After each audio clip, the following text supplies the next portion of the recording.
En este video vamos a ver uno de los conceptos fundamentales de la termodinámica, que es el concepto de presión.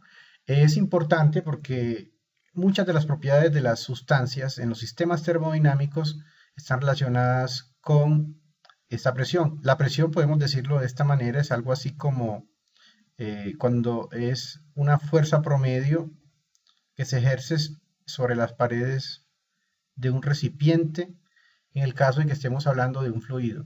Un fluido es un gas o un líquido, es decir, una sustancia que puede fluir. Normalmente para los sólidos no hablamos de presiones, sino que hablamos de esfuerzos. Por eso, digamos, la definición termodinámica de presión es, por decir, un diferencial de la fuerza normal a la superficie sobre el área que se ejerce. Una de forma macroscópica, vamos a notar lo siguiente. Este diferencial de área es un límite en el cual una sustancia puede considerarse continua, es decir, no llega al, digamos, al ámbito de lo subatómico, o sea, de lo discreto. Entonces podemos decir en promedio que, siendo, es algo así como el promedio de la fuerza normal sobre el área total.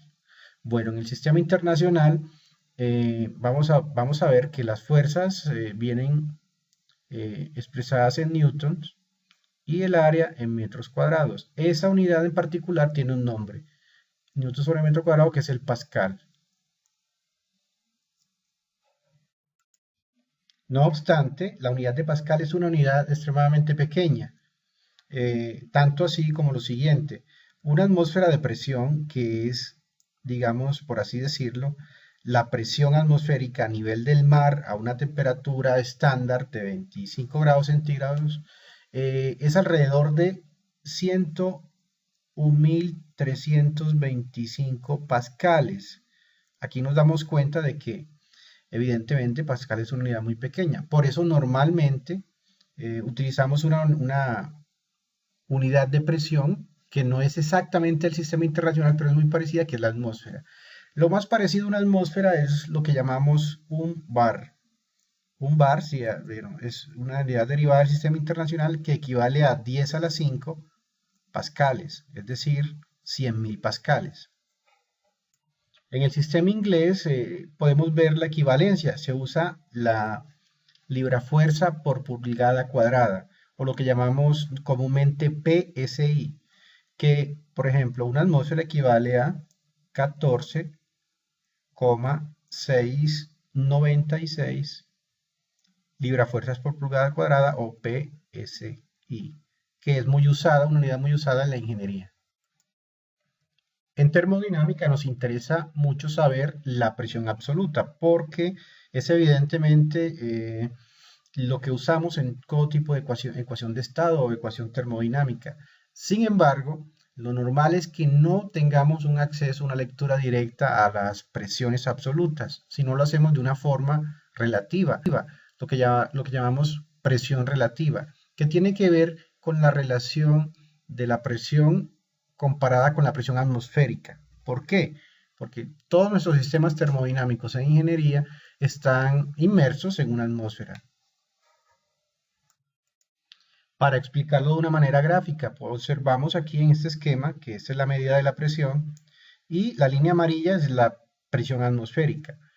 Esta presión absoluta 1 lo podemos decir de esta manera: la presión absoluta 1 la podemos medir con respecto a la atmósfera. Vamos a notar que esta es una presión positiva. Mientras tanto, esta presión absoluta 2 es una presión que es inferior a la presión atmosférica. En los manómetros, que lo vamos a explicar a continuación, nos va a dar una lectura negativa. ¿Por qué? Porque la presión absoluta 2 es menor que la presión atmosférica, lo cual nos da negativo. Esto tiene un sentido más tiene una explicación que es más práctica que física.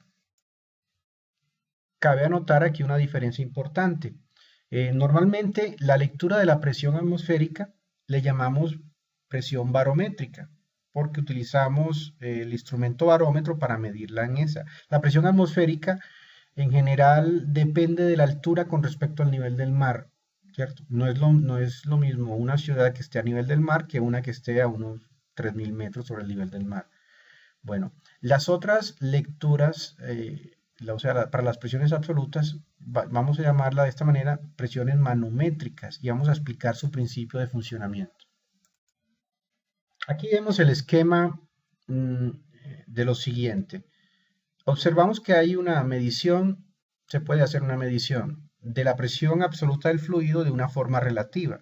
Vamos a suponer que este fluido está sellado por todo menos en una conexión de un líquido, que es un líquido que puede ser cualquiera. Es muy usado el líquido mercurio, por ejemplo, porque tiene una densidad muy alta, pero puede ser cualquier líquido que no sea muy viscoso. Vamos a notar aquí que este tubo está abierto a la atmósfera, ¿sí? Y que no se escapa sustancia del fluido. Podemos ver esta diferencia como la siguiente.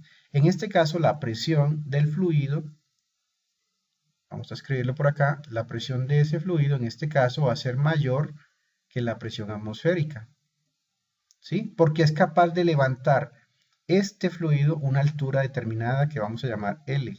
Lo estamos señalando acá.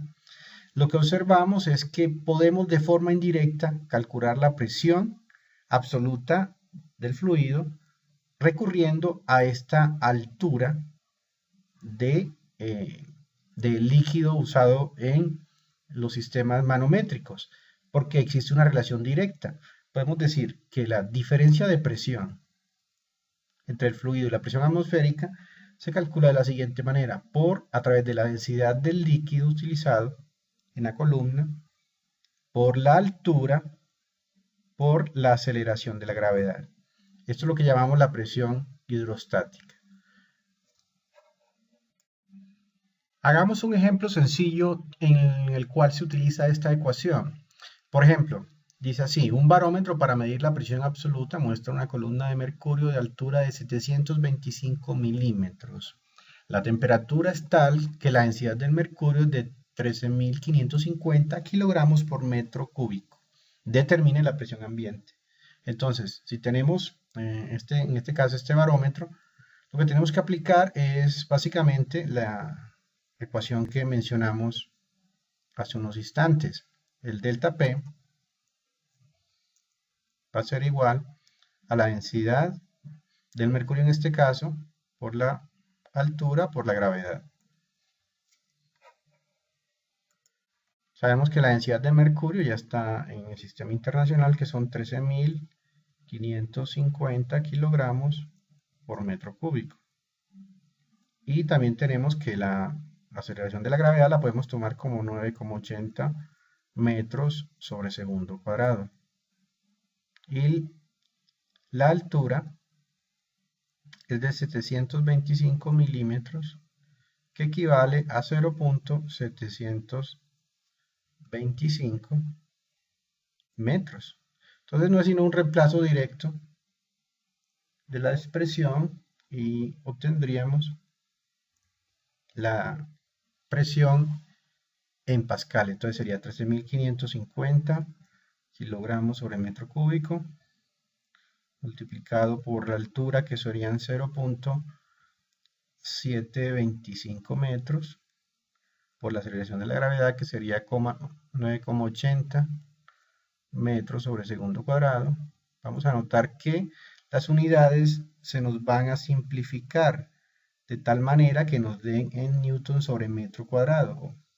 Y eso nos da un valor de 96,3 o 96.300 newton sobre metro cuadrado, que equivale a 96,3 o más bien 96.300 pascales.